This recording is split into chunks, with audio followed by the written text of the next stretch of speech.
हिंदी हिंदी में व्याकरण हम पढ़ा रहे हैं, ठीक है ना। आप लोग ध्यान दीजिएगा। और इसमें जो है पार्ट 2 है और ये चैप्टर का नाम है शब्द विचार। शब्दों के बारे में आज हम आप लोगों को बताएंगे, जिसमें पहला है शब्द, यानी शब्द हम किसे कहते हैं, ठीक है ना। तो इसमें देखिए, वर्णों या ध्वनियों के सार्थक मेल को हम शब्द कहते हैं। वर्ण का मतलब होता है अक्षर, ठीक है। ध्वनि का मतलब होता है आवाज, ठीक है।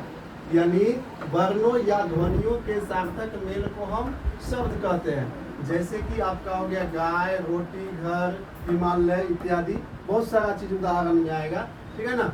अब आगे चलिए, शब्द जो है, शब्दों के भेद। उत्पत्ति की दृष्टि से शब्द के 4 भेद है, ठीक है। उत्पत्ति की दृष्टि से शब्द के 4 भेद है, जिसमें पहला है तत्सम, तद्भव, देशज, विदेशज। उसके बाद है तत्सम का हम परिभाषा बता रहे हैं। हिंदी में संस्कृत के मूल शब्द को हम तत्सम कहते हैं, जैसे जगत, फल, पुष्प, पुस्तक इत्यादि।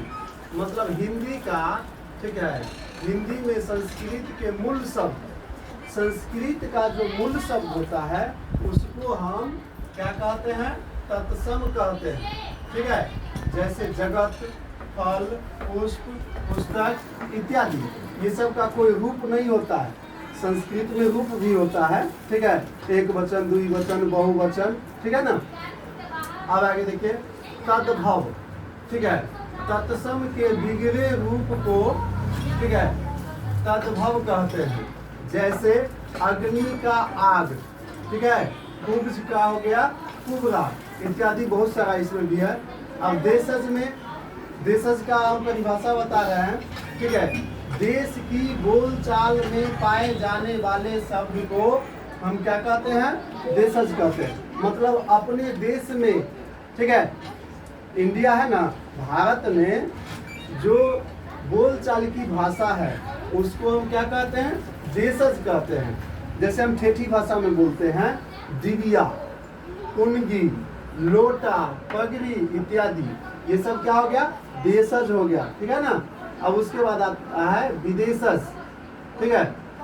विदेशज का मतलब यही हुआ कि जिन शब्दों का जन्म विदेशों में हुआ है, ठीक है, उन्हें हम विदेशज कहते हैं। जैसे डॉक्टर, बुक, टेबल इत्यादि।